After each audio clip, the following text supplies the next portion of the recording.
David Locke's weekly interview is brought to you by the Murdoch Auto Team for Sure. All right, David Locke, good morning. How the heck are you?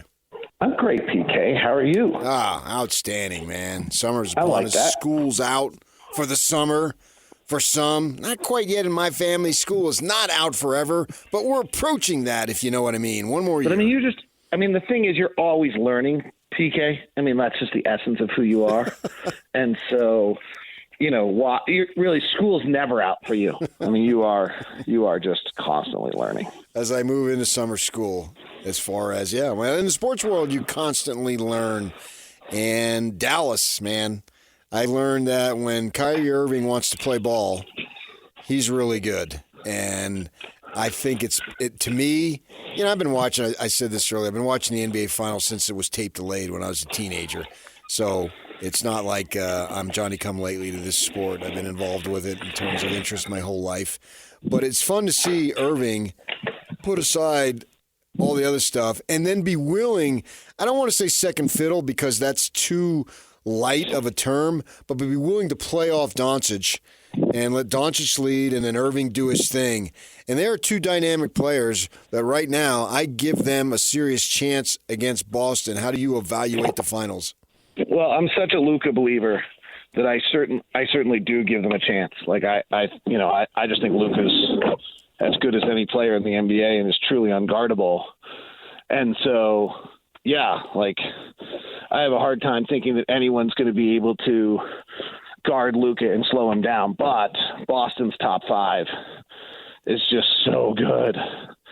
If Porzingis is back and then you add Horford off the bench, Boston's just got a lot more talent. And so it's hard for me to say that I think that Boston doesn't win this series. All right, that's fair. I guess for me, I'm always a little more biased towards the Western Conference teams because those are the teams that I focus more on relative to the Jazz than I do the East because we only see them a couple of times a year playing the Jazz, and they're not competing in the standings day to day. So I watch the West a little bit more. I think Dallas has got something special going on. But, Boston, they've got role players that have the ability to be more than role players on a given night. And I think we saw that last year with Denver. Obviously, they got the two guys at top, but they had a couple other guys, 2-3 other guys that have the opportunity to be more than role players on a given night. How important do you think that aspect of it is in building a team that can win it all, is have those role players that they may trade off from game to game, but over the course of the season or the playoff series, have the ability to be more than just a role player? So, I agree with you. I think that the thing that happens here that I think is most important is, which guys are able to make some plays, right? So we start to look at this and, what I basically just said in the previous answer is that I just have more belief that Drew Holiday, Derek White, Peyton Pritchard, Al Horford are making shots than Derek Jones, P.J. Washington, Maxi Kleba, and Josh Green.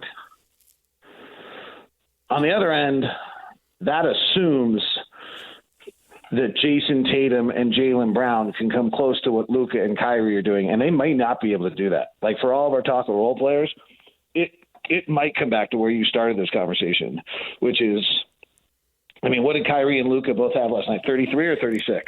They tied for 36 for a combination of 72. Yeah, I don't know that. I think Jaylen Brown and Jason Tatum can match that every night. That's what I'm saying. Yeah. That's what it's going to take. Yeah, if they have to match that, and then because Derek Jones and P.J. Washington and Josh Green are just good enough, right? Well, then they're in trouble. Then you're right. I got asked the other day on the show, I'm trying to think, I might have been with Alex and Jeremiah, and I was doing a crappy interview. And they asked me at the time, who you got in Dallas, Minnesota, and for whatever weird reason, I actually hadn't thought about it yet. I was just almost kind of a spectator, and I had just not taken a moment to be who win. And it took me a few minutes to kind of understand what I was trying to get to. And finally what I got to was, you know what? I'm taking Dallas because they're just going to get better looks. Luke is just so good. They're getting better looks the whole time. And that might be true in this series too. You know, as good as Jason Tatum and Jaylen Brown are, they don't get the greatest looks in the world. But, boy, you play with Luka, you get great looks every single time. I like it. As it relates to what the Jazz are trying to do. By the way, I want to go back to a conversation. Go ahead. I don't know if you remember. I think it was about this time last year. Yeah. And somehow we got into some concept here in the Jazz fan base. They're like Luka was going to be available. Yeah. I remember. Yeah. Show? Yeah. And I think you asked me, like, what do you give up for Luka? And do you remember my answer? Yeah, everything. Everything. Like every single asset, every single piece, every single player. Yeah. Oh, yeah. Every single everything. And I will stand by that, by the way. Yeah. I'd even throw in the radio play-by-play broadcaster. Well, Chuck Cooperstein is way better. It would probably ruin the deal. By the way, for those who are play-by-play, like if you're a young aspiring play-by-play or you like play-by-play, Sean Grande of the Celtics, Chuck Cooperstein of the Mavericks, you know, both probably in the top 5 game callers in the NBA. Chuck's done a lot of national stuff, so has Sean. Sean and Cedric are probably the best tandem in the league. So if anyone wants to listen to that kind of stuff, they probably like it. That's what I think is what I remember or recall of Cedric Maxwell. Yeah, he's so fun. He's so fun. You know, he's really fun. And, you know, Jim Chones on the Cleveland broadcast is really fun. You got to give credit to some of these guys. Been around for a long time. Ron Boone fits into this. They still love it. Like, you can feel it when you listen to them. They still love it. It's a great tribute and a great model for all of us to live by. I've recited that answer so many times that DJ knows it by heart. When we talk about Doncic, I just go right to you. Everything. What do you give up? Everything. I remember it vividly. Yeah. Yeah. I mean, he's just so great. And you know what I think, and I don't know if this will become the storyline, but I think should be the storyline. And obviously he's got to win it, which is silly, but he's really early. Like, he's really, really early. 25? And yeah, I mean, is he 25? He's 25. He turned 25 in February. Okay. I mean, I think if we go back and look at Michael and 27, go 28. back and, yeah, I mean, Magic was obviously early, but he had Kareem with him. He did. And Giannis was 27. Wilkes, and, yeah, the Lakers were loaded. Norm Nixon. Right. Jokic was 27, 28. Steph, I think, was 27. Yeah. Duncan had David Robinson with him, so hard to tell. But yeah, feels, you know, but Luka's been early forever, right? Luka won the EuroLeague at 18, and you know, one of the more incredible championships was him taking Slovenia to win I think what was it, Euro Cup, FIBA World Cup or something of that, whatever it was, when he was 18 years old. So he's been early on everything. He's really, you know, he's really one of the greatest players that the game's seen at this point in his career, and he's showing it now in a prime fashion, and seems to be getting healthier by the game. And that, I think, you know, the June 6th and the schedule here is advantageous to the Celtics for Porzingis, but it's advantageous much more for the Mavericks for Luka. Yeah, I got you. It seems to me in order to have success, you got to have two guys who can get you 25 every night. And feels like it. Yeah, that's a good observation. I mean, we're in an interesting era in the NBA right now where, like, the vogue thing is to, like, you got to double team, and I'm not sure I'm a fan of double teaming. I just kind of go back to, like, even back to Jerry Sloan, like, where you didn't want to double Michael at 35 feet because it makes the rest of the floor 4-on-3. Maybe that's still pounded into me. I do kind of agree with that concept. Like, I do kind of believe that, yeah, like, you know, if you're opening up the whole rest of the floor to 4-on-3, these guys are too good. Well, if you open up the floor to 4-on-3 and they have a Kyrie Irving, then it's, and he's going to beat that guy, and now it's 4-on-2? Like, oh, man, you're just giving up wide open looks all the time. So, yeah, I do think you have to have one guy that obviously bends the defense and then another guy that can take advantage of it, and that indirectly is the way of, you got to have two guys that can drop 25. Right. And I'm not sure about marketing because he hasn't played in a playoff game, but I think he can do it. Given the opportunity, I think he's good enough. I'm confident in his skill set. And then we saw some report. I think it's sort of a kind of a duh that the Hoops Hype or somebody put out there. The Jazz are willing to package their picks. Well, if you go back to the Ainge talking about how they are going big game hunting, well, of course. I got a couple thoughts for you. The first one is big game hunting, which is a nice catchphrase. Is it capable of landing this very offseason somebody who can get you 25? Yeah, probably. You get Trae Young. Trae Young. Like, now you got to decide whether you want a 6'1" point guard or you just drafted a 6'4" point guard. Right. I think there's a chance it could get you Karl Anthony Towns. Minnesota's got real financial problems. I think Towns is the one they move.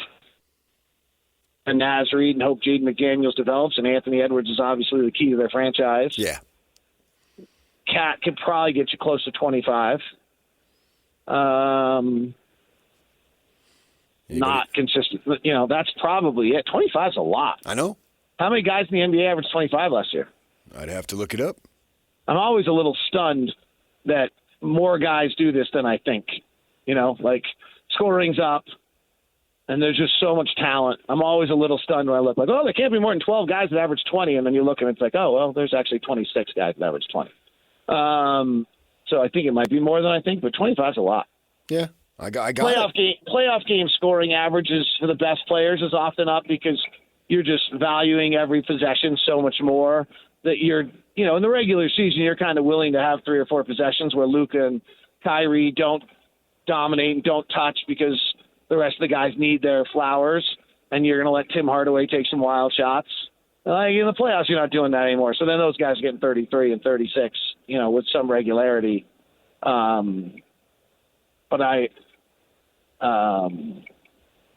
25 a game's a lot. So I think those would be the only two. My fun scenario that I keep playing around with, just for the talk radio talk, and I think it's just an interesting one to gauge fans of where they are and what they want, is you go trade for Trae Young and Karl Anthony Towns. I don't think you could ever win a championship with that. It would be really weird. It's two mercurial players. You would be a top 5 offense, which means you would come close to winning 48, 50 games, and you'd be the most entertaining team in the NBA. You'd be following a little bit of the Indiana Pacer model where we're just going to run and gun and score, and probably would cost you Keontae somewhere along the way. Probably wouldn't cost you Lowry, and you're fun and you win a lot of games. You're probably not have the championship level guy. You have 3 guys in the top 35 in the NBA, and so you win a lot of games and you score a buttload. Be really fun to call. I don't know if it doesn't fit. It frankly doesn't fit the Ryan Smith, Danny Ainge, Justin Zanuck going to win a championship unless you believe you're going to be able to parlay Trae Young and Karl Anthony Towns into your big game hunting. And there's some argument that we have to improve our overall talent to be able to go big game hunting right now. I'm not sure we have enough pieces in our puzzle to go get the biggest, players right now. We have enough draft assets, but I'm not sure we have enough pieces to go get that big game hunting. Well, that's what I'm talking about. Yeah, exactly. David Locke joining us, and that's my whole point is, can they go big game? I know they want to. I get it. We all want them to. We all want them to start cracking on the door of 50 wins and see where that takes you, go from there.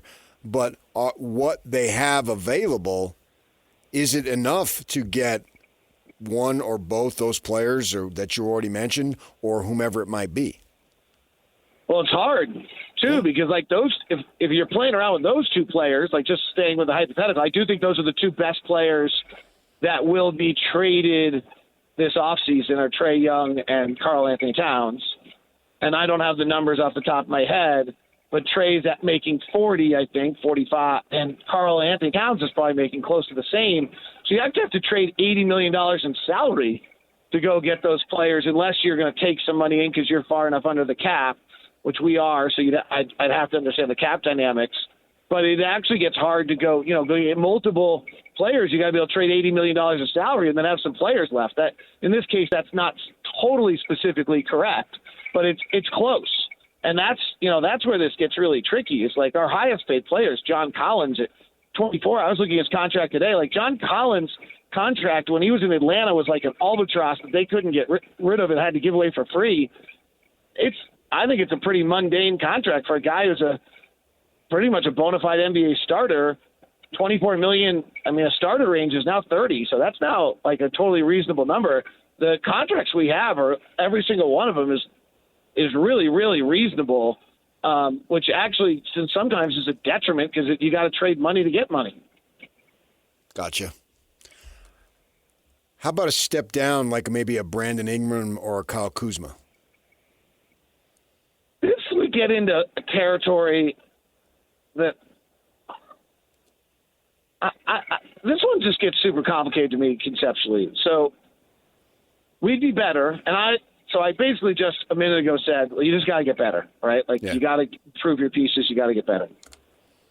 And now you've brought up two guys who, okay, if we go get Brandon Ingram, he's our second best player. Like, I got it. But, like, to me, we had Brandon Ingram, and we finished 11th in the West. And at that point, like, what are we doing? Like, I'm not a big believer in the tank, and Detroit certainly knows why at the 5th pick right now and, everyone else. But on the other end, like, we go at Brandon Ingram.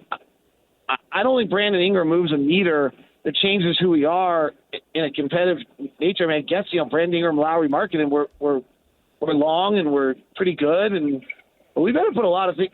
There better be a lot of other pieces that emerge around that for that to work. And maybe Keontae gets better in his second year. And if you have Ingram at 6'10" and Lowry at 7'1", and you start Walker and you get a little bit of a defensive presence, you're so long. And, maybe it comes together better than I'm giving it credit for.